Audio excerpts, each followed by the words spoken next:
চীনকে এই সংঘাতে তাইলে জড়াবে? চীন চাইবে ইরান যেন না হারে।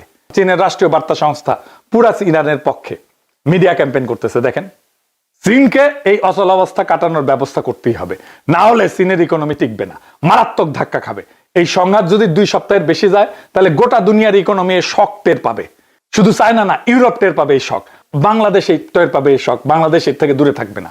চায়না কিছুতেই আমেরিকাকে হরমুজ প্রণালী নিয়ন্ত্রণ নিতে দিবে না।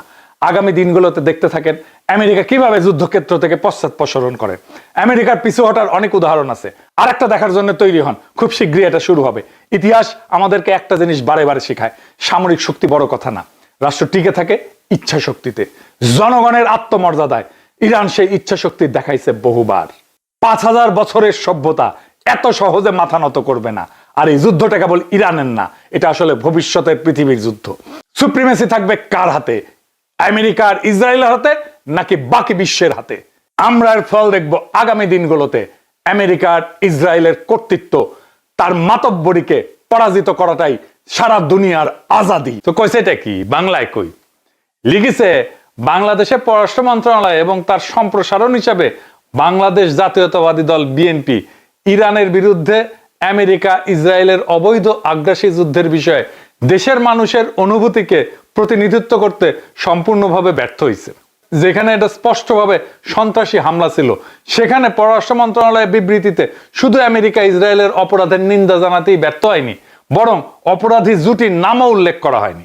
এর চেয়ে আশ্চর্যের বিষয় হলো, বিশ্বের মানুষ এমনকি আমেরিকার গণতান্ত্রিক মনোভাবাপন্ন অংশের লোকজনও যখন ইরানের উপরে হত্যাযজ্ঞের বিরুদ্ধে প্রতিবাদ করছে, তখন বাংলাদেশের পররাষ্ট্র মন্ত্রণালয় উল্টো উপসাগরীয় অঞ্চলে মার্কিন সামরিক ঘাঁটি লক্ষ্যবস্তু করার জন্য ইরানকে সমালোচনা করছে। এটি আমাদের জন্য, বাংলাদেশের জনগণের জন্য অপমানজনক। এটি রাষ্ট্রের এক নৈতিক ব্যর্থতা, অগ্রহণযোগ্য, সম্পূর্ণ অগ্রহণযোগ্য। খুবই ভালো লিখেছেন উনি, উনারা ধন্যবাদ। উনি এখন হুশে আসিছেন। কেন নুরুল কবির ভাই, আপনার ভাষায় তো মোনাফেক জামাত ক্ষমতায় আসেনি, মানে নেন, এটাও মানতে পারতেছেন না কেন? এটা বুঝতে পারেননি কেন এটা ঘটবে? এত সিনিয়র মানুষ বাম রাজনীতি করে আসছেন, আপনি এটা বুঝতে পারেননি এটা ঘটবে? চান্দাবাদী, ধান্দাবাজি, সন্ত্রাস, ধর্ষণের গন্ধ নাকে রুমাল চেপে সহ্য করে ভোট দিচ্ছেন এই বিএনপি রে। জামাতের বিরুদ্ধে নিরন্তর ঘৃণা উৎপাদন করে গেছেন, নাকে রুমাল চেপে এই গন্ধও নেন, এটা নিতে পারতেছেন না কেন? এই জিনিস আরো আসবে, এটা বুঝতে পারেননি? এত বড় বাম হইয়া, এত দিনের এত পুরানা বাম হইয়া, এত সিনিয়র মানুষ হইয়া এটা বুঝতে পারেননি? এ দায় কার? এভাবে তো বাংলাদেশকে আপনারাই বারবার গাড্ডায় ফেলাইছেন। হাসিনা তো বাংলাদেশকে বাপের তালুক মনে করে শাসন করতো বাংলাদেশকে। খলিলুর রহমান না বাংলাদেশকে আমেরিকা, ইসরায়েল আর ইন্ডিয়ার দাস বানায় তারপর বিদায় নেবে। আমি বিশ্ব স্বাস্থ্য সংস্থার একটা জেনারেল অ্যাসেম্বলিতে পার্টিসিপেট করেছিলাম মেলা আগে। তো একটা সেশন ছিল জেনেরিক ড্রাগ নিয়ে। ওইখানে আমেরিকার যে পজিশন, এটা আমেরিকার ডিফেন্ড করতেছে না, কিন্তু চুপ করে বসে আছে আমেরিকানরা। চিল্লাইতেছে নাইজেরিয়ার প্রতিনিধি, নাইজেরিয়ার স্বাস্থ্যমন্ত্রী। তো আমেরিকান এরকম খলিলুর রহমানের মতো মাউথপিস বানায় রাখে বিভিন্ন জায়গায়, বিভিন্ন দেশে। খালি তো দোস্ত অজিত দেওয়ালের দাওয়াত দিছে। দেখেন অজিত দেওয়াল আর খলিলুর রহমান মিলা কি তাণ্ডব চালায় বাংলাদেশে। এক রামে রক্ষা নাই, সুগ্রীপ্তার মিতা। হাসিনার সরকার তারেক রহমানের সরকারের চাইতে পররাষ্ট্রনীতিতে কয়েক গুণ ভালো ছিল। ইউক্রেনের টাইমে বিবৃতি দিছে না, ব্যালেন্স বিবৃতি দিছে না, পড়ে দেখেন। হাসিনা আমলে তো চীন, আমেরিকা, ইন্ডিয়া তারে ব্যালেন্স করে চলছে। ইন্ডিয়ার হেজিমনি ছিল, কিন্তু সে তো ব্যালেন্স করছে। চীন, ইন্ডিয়া, আমেরিকা ব্যালেন্স করছে না। এখন খলিলুর রহমান কি করবে?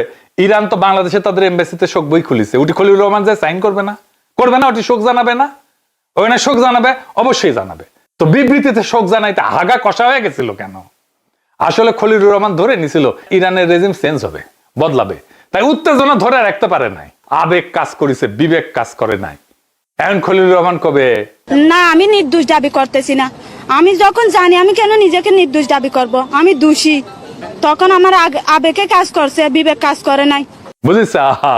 সে বুঝতে পারে নাই ইরানের রেজিম এইভাবে বদলাবে না, যদি না ইরানের ভেতর থেকে প্রতিরোধ হয়। ইরানের ভেতর থেকে ইরানের জনগণ যদি রেজিম চেঞ্জ করে সেটা অন্য বিষয়। ইরানের লিডারশিপ পুরাটা ধ্বংস হয়ে গেলেও ইরান লইরা যাবে। ইরানের সরকারকে ফেলায় দেওয়া অত সহজ না। ইরানে এর আগেও এমন ভাবে ইরানের লিডারশিপকে মেরে ফেলা হয়েছে অনেককে। ইরান পরে নাই, রেজিম চেঞ্জ হয় নাই, রেজিম বদলায় নাই। কি কি করা হয়েছিল আসেন সেটা দেখি ইতিহাসে, তাইলে বুঝবেন এখন যেটা ঘটছে সেটা আগেও ঘটছিল।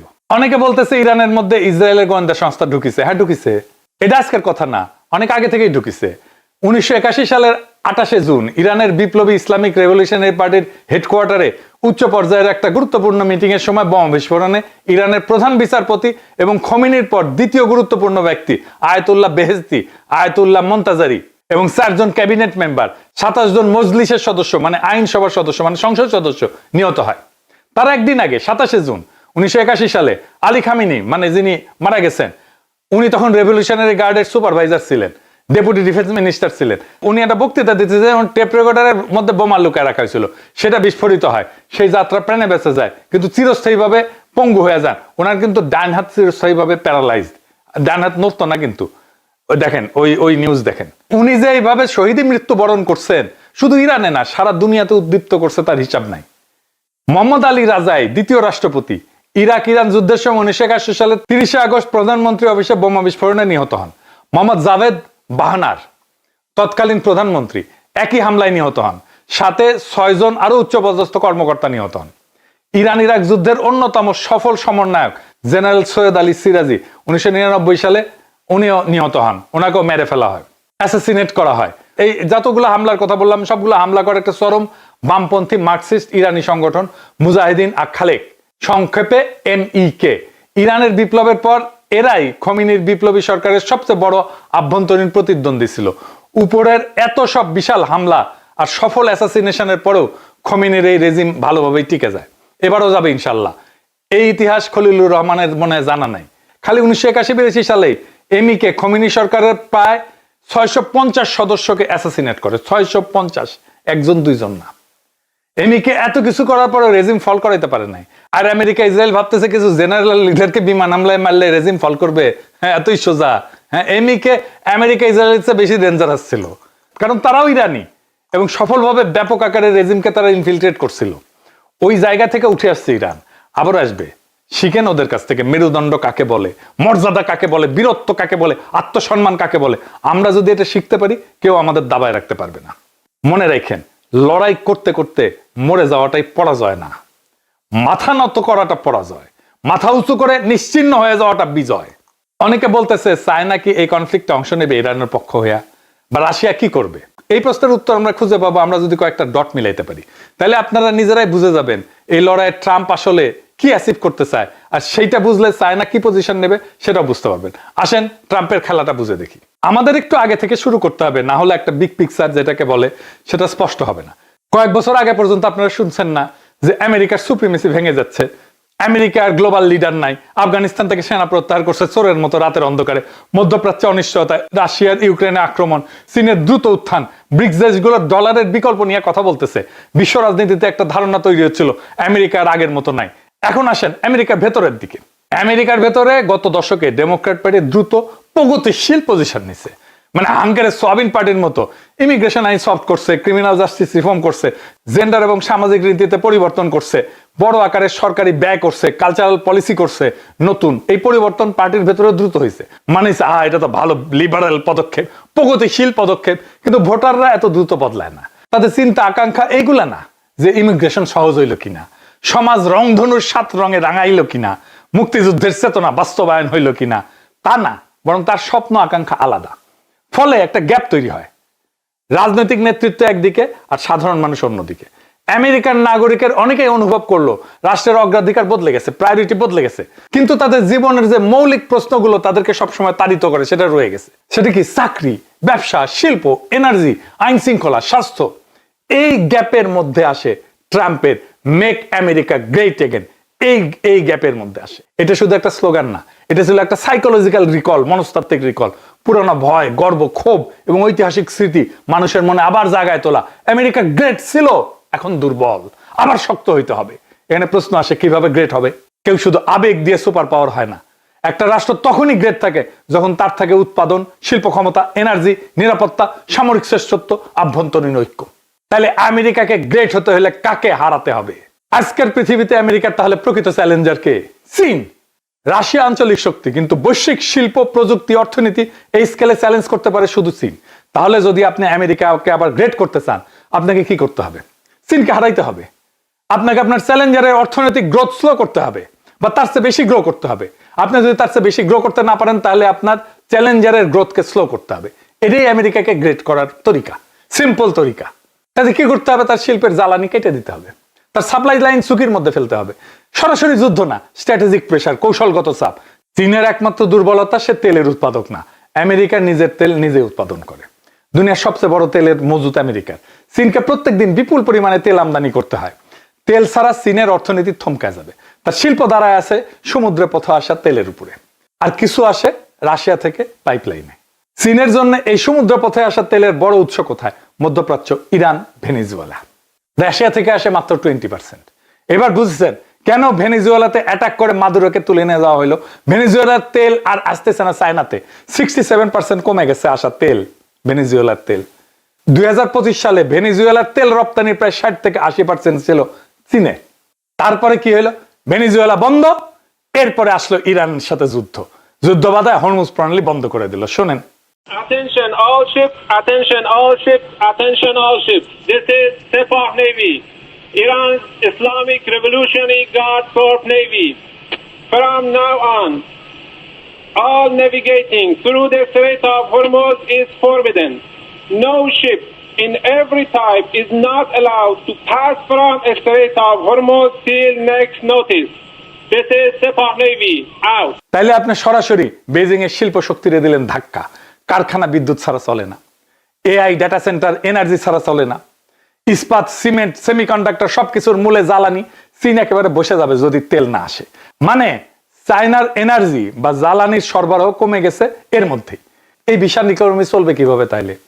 এই জন্য চায়না পাগলের মতো বেল্ট অ্যান্ড রোড ইনিশিয়েটিভ করতেছিল, যে রেল বা ট্রেন বা সরাসরি পাইপলাইন দিয়ে তেল আনবে, মালাক্কা প্রণালীর উপরে নির্ভরতা কমবে।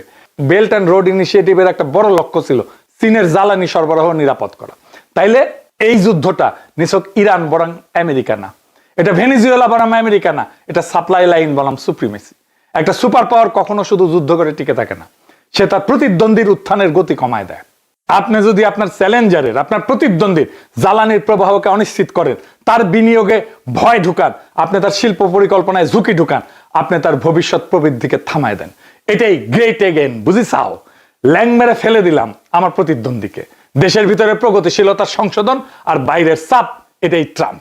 ভেতরের বর্ডার, শিল্প এনার্জি পুনর্গঠন, বাইরে চ্যালেঞ্জারের প্রতিদ্বন্দ্বীর সাপ্লাই লাইন কেটে দেওয়া। তাইলে পুরা ঘটনাটাকে যদি আমরা একটা যৌক্তিক কাঠামোর মধ্যে সাজাই, তাহলে এরকম হয়। এডিটর সাহেব পাশে লিখেন, আমেরিকার বৈশ্বিক আধিপত্য দুর্বল হওয়া। ওই থেকে আসলো কি? দেশের ভেতরে রাজনৈতিক বিভাজন, জনমতের একটা ফাঁক তৈরি হলো রাজনৈতিক দল এবং জনমতের। সেই ফাঁক পূরণ করতে ট্রাম্পের মেক আমেরিকা গ্রেট এগেন এই রাজনীতি। সেইখান থেকে চীনকে প্রধান প্রতিদ্বন্দ্বী হিসেবে চিহ্নিত করা। তারপরে চীনের জ্বালানি আমদানির উপরে নির্ভরতা আছে, এটা আমি জানি, সেই জন্যই চীনের জ্বালানি আমদানির সাপ্লাই লাইন কাটা দেওয়া। ইরান এবং ভেনেজুয়েলার উপরে চাপ সৃষ্টি, ইরান এবং ভেনেজুয়েলার তেল আসা বন্ধ করে দেওয়া, জ্বালানি সরবরাহে কৌশলগত সংকোচন। প্রশ্ন হলো, এটা কি পরিকল্পিত গ্র্যান্ড স্ট্র্যাটেজি, নাকি ঘটনাগুলো কাকতালীয় ভাবে একই দিকে গেছে? এটা ইতিহাস পরে বলবে। কিন্তু আপনি যদি পুরো মানচিত্র একসাথে দেখেন, ভেতরের রাজনৈতিক গ্যাপ, আমেরিকা গ্রেট এগেনের আবেগ, আর চীনের এনার্জি নির্ভরতার বাস্তবতা, তাহলে একটাই লজিক দাঁড়ায়, সুপার পাওয়ার টিকে থাকে তখনই যখন সে নিজের ভিত শক্ত করে এবং প্রতিদ্বন্দ্বীর ভিত ধসায় দেয়। যাই হোক, ইরান পারমাণবিক অস্ত্র বানাবে এই ভয়ে জাতিসংঘ, ইউরোপিয়ান ইউনিয়ন, যুক্তরাষ্ট্র ইরানের উপরে কঠোর অর্থনৈতিক নিষেধাজ্ঞা দেয়। ইরানের তেল রপ্তানি কমে যায়, ব্যাংকিং ব্যবস্থা প্রায় বিচ্ছিন্ন হয়ে পড়ে, অর্থনীতি স্থবির হয়ে যায়। এই অচল অবস্থা কাটাইতে 2015 সালে ইরান এবং 6 বিশ্বশক্তির মধ্যে একটা চুক্তি হয়। এটা চুক্তিটার নাম ছিল JCPOA, মানে হইতেছে joint comprehensive plan of action. কি ছিল সেই চুক্তিতে? চুক্তির মূল কথা ছিল ইরান তার পারমাণবিক কর্মসূচি সীমিত করবে আর বিনিময়ে নিষেধাজ্ঞাটা উঠবে। পারমাণবিক কর্মসূচি সীমিত রাখা মানে প্রকৃতিতে যে ইউরেনিয়াম পাওয়া যায়, মানে যেটা থেকে পারমাণবিক শক্তি আসে আর কি, ওইটা দিয়ে কিছু হয় না, ওইটাতে ঘন করা লাগে, ঘন ঘন। মানে ধরেন চিনি ছাড়া চা হইতেছে প্রাকৃতিক ইউরেনিয়াম, পাইনসা চা হইতেছে অল্প সমৃদ্ধ ইউরেনিয়াম, মানে একটু ঘন হয়েছে। হালকা মিষ্টি চা হইতেছে মাঝারি সমৃদ্ধ ইউরেনিয়াম, আর কড়া মিষ্টির চা হইতেছে বোমা তৈরির গ্রেডের অতি সমৃদ্ধ ইউরেনিয়াম। এটা কেমনে ঘন করে এই ইউরেনিয়াম? মানে মাখন তোলা দেখেছেন না, যে ঘুটা দিয়ে ঘুরায়, ঠিক ইনকে ঘুরে ঘন করে। ইরান রাজি হয় যে এই ইউরেনিয়াম সমৃদ্ধকরণটা মাঝারি পর্যায়ে রাখবে, মানে যেটা দিয়া আরামসে বিদ্যুৎ বানানো যাবে, চিকিৎসার কাজ করা যাবে। এবং আন্তর্জাতিক পারমাণবিক সংস্থা যেটা জাতিসংঘের IAEA, ওইটাকে কঠোর নজরদারির সুযোগ দিবে, নজরদারি চলতেছিল। এর ফলে চুক্তি স্বাক্ষর করার পর একটা বড় অংশের আন্তর্জাতিক নিষেধাজ্ঞা উঠায় নেওয়া হয়। ইরানের তেল রপ্তানি বাড়ে, বিদেশি বিনিয়োগও আসে। কিন্তু 2018 সালে ট্রাম্প এই চুক্তি একতরফাভাবে বাতিল করে দেয়। যুক্তি ছিল চুক্তিটা যথেষ্ট কঠোর না, মানে ট্রাম্পের পছন্দ মতো মন মতো হয় নাই। আবার নিষেধাজ্ঞা আরোপ করা হয়। ইরান দেখে আচ্ছা আমিও তো তাইলে ইউরেনিয়াম ঘন করব, আমার তো লাভ নাই, চুক্তিতে তো আমি নাই। তারা পারমাণবিক বোমা বানানোর মতো ঘন করে ফেলে ইউরেনিয়াম। কাছাকাছি ইরানের যুক্তি, আমেরিকা আগে চুক্তি ভাঙছে, আবার নিষেধাজ্ঞা দিছে, তাই বাধ্য হয়ে প্রতিক্রিয়া দেখাইতেছি। চুক্তি ভাঙার দায় যুক্তরাষ্ট্রের। এখন যুক্তরাষ্ট্র কি চায়? এক নাম্বার, ইরান যেন ইউরেনিয়াম আর সমৃদ্ধ না করে, মানে ঘন না করে। এটাই শেষ না, তার মজুদ যেটা আছে সেটা যেন কমায়, এটাই শেষ না। আবার কঠোর নজরদারিতে যেন রাজি হয়, এখানেই শেষ না। সে যেন তার ব্যালিস্টিক মিসাইলের কর্মসূচি ত্যাগ করে, এটা যেন আর না বানায়। আর কে, এটাই শেষ না, হিজবুল্লাহ ইয়ামেনের হুতিদের যেন সাহায্য না করে। আবার ইসরায়েল দাবি করে ইরানের পারমাণবিক অবকাঠামো পুরো চূর্ণ বিচূর্ণ করে দিতে হবে, এটা শেষ করে ফেলতে হবে, মাটির সাথে মিশাই দিতে হবে। একটা দেশে বাইরের দুইটা রাষ্ট্রের ইচ্ছা মতো চলতে হবে। আমেরিকা ইসরায়েল যা চাইবে তাই চলতে হবে। এটা কোনো মর্যাদা সম্পন্ন দেশ করবে না। এবার আসেন দেখি আসল প্রশ্ন, আমেরিকা ইসরায়েল কি ইরানকে হারাইতে পারবে? প্রথমে বলেনি, আমেরিকার ইসরায়েলের সম্মিলিত সামরিক ক্ষমতার ধারে কাছেও ইরান নাই। তাইলে কি ইরান হারা যাবে? না, এই প্রশ্নের উত্তর অত সহজে দেওয়া যাবে না। আসেন আমরা আলাপটা শেষ করলে বুঝবেন আসলে ইরান হেরে যাবে কিনা। যুদ্ধ তো শুধু অস্ত্রের কস্ট বেনিফিট অ্যানালাইসিস না, যুদ্ধ রাষ্ট্রের কাঠামো, ইতিহাস, ভূগোল, মনস্তত্ত্ব সব মিলে একটা পূর্ণাঙ্গ সমীকরণ। আর সেই সমীকরণে ইরানকে সহজে হারানো খুবই কঠিন, প্রায় অসম্ভব। কেন? আমাদের একটু ইতিহাসে ফিরে যেতে হবে। ইরানকে বুঝতে হইলে 1953 সাল থেকে শুরু করতে হবে, যখন ইরানের তেলের মালিকানা ইরানের ছিল না। ব্রিটিশ কোম্পানি ছিল, BP নাম দেখেন নাই যে, এর ছিল মালিকানা, ব্রিটিশ পেট্রোলিয়াম। 1953 সালে একটা ন্যাশনালিস্ট সরকার ক্ষমতায় আসে, প্রধানমন্ত্রী ছিল মোসাদ্দেক। সে তেল জাতীয়করণ করছিল। এর প্রতিক্রিয়া আমেরিকা CIA কে দিয়ে অভ্যুত্থান ঘটায়, তাকে সরায়, শাহকে ক্ষমতায় বসে। সেই ঘটনা ইরানের রাজনৈতিক চেতনায় গভীর ছাপ ফেলে। বিদেশি হস্তক্ষেপ মানে জাতীয় অপমান। এই বোধ ইরানের রাষ্ট্রীয় স্মৃতির একটা অংশ হয়ে যায়, কালেকটিভ মেমোরির একটা অংশ হয়ে যায়। তারপরে 1779 সালে বিপ্লব হয়, ইরানের বিপ্লব। শুধু ধর্মীয় আবেগ না, বরং দীর্ঘদিনের ক্ষোভ, অপমানবোধ, বিদেশি আগ্রাসন, জাতীয় সম্পদ দখলের বিরুদ্ধে একটা প্রতিক্রিয়া, সব মিলায় রাষ্ট্র একটা নতুন কাঠামো নেয়। ইরানের পর বিপ্লবের নতুন শাসন ব্যবস্থা খুব দ্রুত নিজেদের পাওয়ার কনসলিডেট করে ফেলে। সেনাবাহিনীর ভিতরে যে সমস্ত শাহপন্থী উপাদান ছিল সেগুলো ভেঙে দিয়ে তারা নিজেদের অবস্থান মজবুত করে ফেলে। ফলে বহু বছর পরেও সামরিক অভ্যুত্থান ও গণবিক্ষোভ এই সরকার কিন্তু পড়ে যায়নি।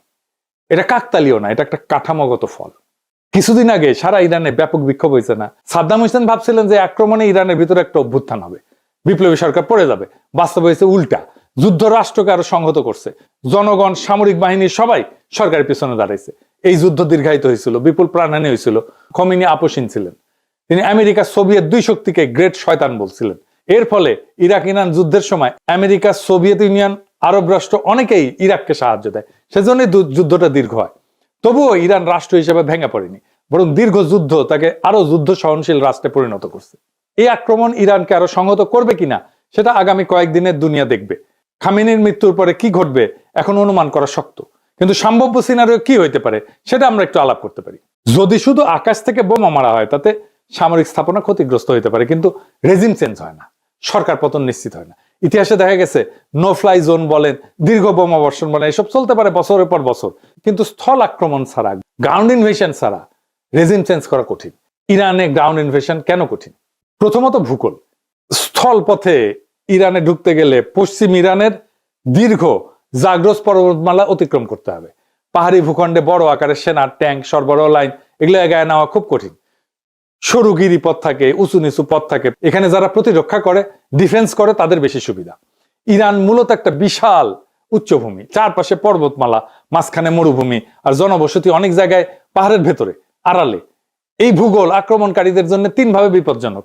একটা হচ্ছে মেকানাইজড বাহিনী, এগুলো ট্যাঙ্ক ইত্যাদি, গাড়ি, বহর টহর এই সমস্ত নিয়ে যখন আগাইতে যায় তখন গতি কমে যায়।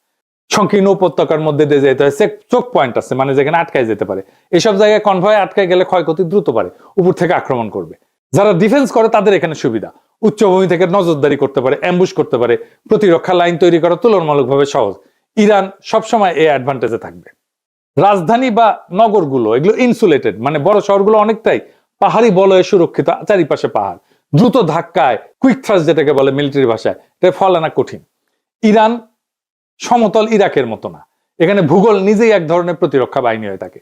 এরপর আছে লজিস্টিক্স বা সরবরাহ। ইনভেশন মানে শুধু সৈন্য যাওয়া না, এটা সাপ্লাইয়ের যুদ্ধও বটে। স্থল আক্রমণে জেতা মানে সাপ্লাই চেনের উপরে বেঁচে থাকা, সাপ্লাই লাইনের উপরে বেঁচে থাকা। প্রত্যেক দিন বিপুল জ্বালানি, গোলা বারুদ, খাবার, যন্ত্রাংশ এই সমস্ত দীর্ঘ রুটে এনে পৌঁছাইতে হবে।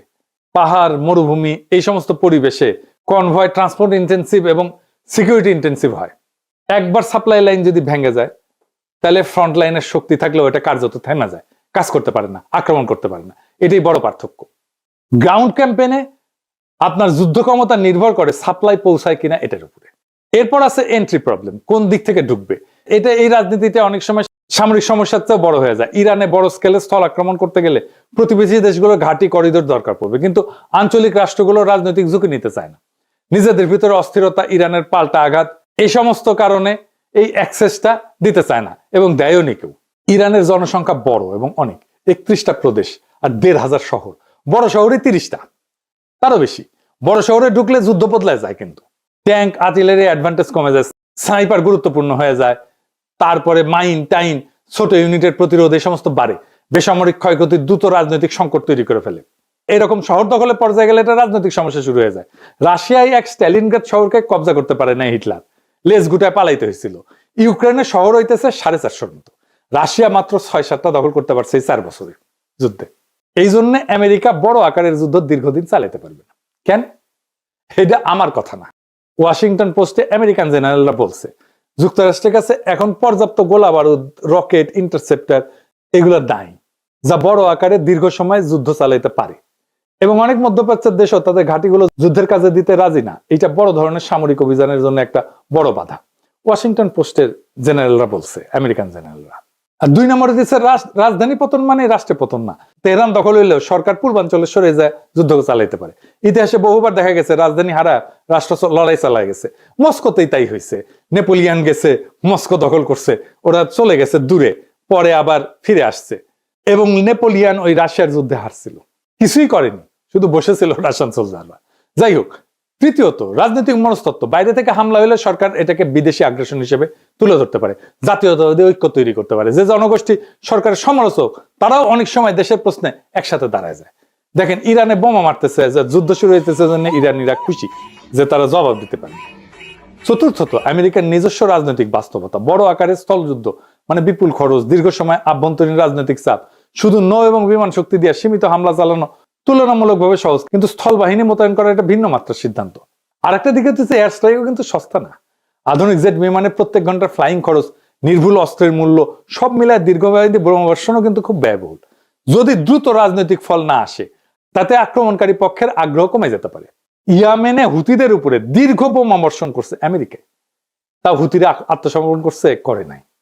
সব মিলায় সমীকরণটা এরকম যে ইরানের সামরিক সক্ষমতা হয়তো সীমাহীন না, ক্ষেপণাস্ত্রের মজুদ সীমিত, কিন্তু যুদ্ধে জেতা মানে শুধু প্রতিপক্ষের অস্ত্র শেষ হওয়া না, রাষ্ট্র ভাঙতে হইলে ভেতরের কাঠামো ভাঙতে হয়। আর ইরান বিপ্লব পরবর্তী 4 দশকে নিজেদের এমন ভাবে গড়ে তুলছে যে বাইরের আঘাত তাকে দুর্বল না করে এরকম সময় তাকে আরো সংহত করতে পারে। সুতরাং বর্তমান যৌথ হামলা ইরানকে ক্ষতিগ্রস্ত করতে পারে, কিন্তু শুধু আকাশ যুদ্ধ দিয়ে ইরানের সরকারকে সরানো, রাষ্ট্র কাঠামো ভেঙে ফেলা তা সহজ বা নিশ্চিত না। এইবার আমার অনুমান আফগানিস্তান আর পাকিস্তানের মধ্যে যুদ্ধটা মোদি লাগাইছে, পাকিস্তানকে সীমান্তে বিজি রাখবে। এখন তালেবান আর ইন্ডিয়া তো জিগরি দোস্ত, পাকিস্তান যেন কোনোভাবে আর এইদিকে নজর দিতে না পারে, সাহায্য করতে না পারে ইরানরে, সে তো আবার ইরানের বন্ধু। আবার ভারতীয় রাষ্ট্রায়ত্ত company India Ports Global Limited, সে ইরানের চাবাহারের শহীদ বেহেশতি টার্মিনাল পরিচালনা করে। ভারত সেখানে ক্রেন, কার্গো হ্যান্ডলিং এই সমস্ত ইকুইপমেন্ট বসাইছে। এখান থেকে কোনো গোয়েন্দা তথ্য নিতে পারে, এই পোর্ট হয়তো তাদের কাজে লাগতে পারে ইসরায়েলের। ইরানের এই পোর্ট ম্যানেজমেন্টের দায়িত্ব তো উচিত হয় নাই দেওয়া ইন্ডিয়ারে, ইরানের, ওরা তো সবার বেশি বুঝে। আবার ওমানের ডোকোমেও একটা পোর্ট আছে যেখানে লজিস্টিক অ্যাক্সেস আছে, মেইনটেনেন্স অ্যাক্সেস আছে ইন্ডিয়ার। এটা আবার হরমুজ প্রণালীর জাস্ট বাইরে, ফলে পারস্য উপসাগরের উত্তেজনা হইলে বিকল্প অপারেশন পয়েন্ট হিসেবে এটা কাজ করতে পারে। হয়তো ইন্ডিয়া এই পোর্টগুলো থেকে কোনো সাহায্য দিবে ইসরায়েলকে, আমেরিকাকে, হইতে পারে গোয়েন্দা তথ্য বা লজিস্টিক্স। ইরান হয়তো সামরিক দিক থেকে দুর্বল, কিন্তু ইরান কোনো ফাঁকা মরুভূমি রাষ্ট্র না। 1953 সালের অপমান, 1979 সালের বিপ্লব, 8 বছরের যুদ্ধ, এই রাষ্ট্রের ডিএনএতে বেঁচে থাকার রাজনীতি বসে আছে। খামেনি নিহত হয়েছে, তাহলে হয়তো নেতৃত্ব বদলাবে, কিন্তু রাষ্ট্র কি ভেঙে পড়বে? ইতিহাস বলে খুব সহজ না। যদি শুধু আকাশ হামলা হয়, অবকাঠামো ক্ষতিগ্রস্ত হবে, কিন্তু রেজিম চেঞ্জ এটা স্থল আক্রমণ ছাড়া প্রায় অসম্ভব। ইরান হয়তো দুর্বল, কিন্তু কোন ঠাসা রাষ্ট্র সবচেয়ে বিপজ্জনক হয়? এই যুদ্ধের ফল নির্ভর করবে কে বেশি শক্তিশালী তার উপরে না, বরং কে বেশি সময় ধরে টিকতে পারবে তার উপরে। আর বিশ্ব রাজনীতি আজ আবার প্রমাণ করছে ভূ রাজনীতি মানে মানচিত্রের রেখা না। ভূ রাজনীতি মানে শক্তি, স্মৃতি, অর্থনীতি আর প্রতিরোধের সমীকরণ। আসন্ন দিনগুলো নির্ধারণ করবে এটা কি একটা সীমিত সামরিক অভিযান নাকি নতুন এক বৈশ্বিক অস্থিরতার সূচনা। আল্লাহ আমাদেরকে সবাইকে হেফাজত করুন। এই রক্তক্ষয়ী যুদ্ধ বন্ধ হোক। ইনকিলাব জিন্দাবাদ।